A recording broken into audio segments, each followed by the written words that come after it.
ആരെ ഗേറ്റ് തുറക്കും? ഓ ഇല്ല, 2 പിള്ളേര്. ഇതുങ്ങൾക്ക് വേറെ ഒരു ജോലിയില്ല, രാവിലെ ഇറങ്ങിക്കോളും. ഇനി ഇവിടെ തന്നെ ഇരിക്കും ഇതുങ്ങള്. എന്താ? ഇച്ചിരി നേരം TV കാണാൻ വന്നതാ. അതിനിവിടെ TV ഒന്നും വെച്ചിട്ടില്ലല്ലോ. ഞാൻ ടിവിയിൽ ഓച്ച കേൾക്കണ അവിടെ. എന്നാ കേറി വാ. നിന്നെ 2 പേരും കാല് നല്ലപോലെ ചവിട്ടി തൂത്തിട്ട് കേറി വന്നാ മതി.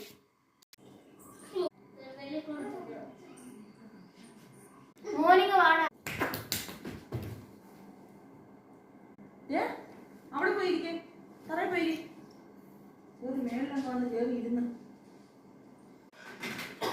അതോട് വെച്ചേ, അതൊന്നോട്ട് കളിക്കണ്ട. ചൂടായി, എല്ലാരും പോയ വീട്ടില് ഇത്ര നേരമായി.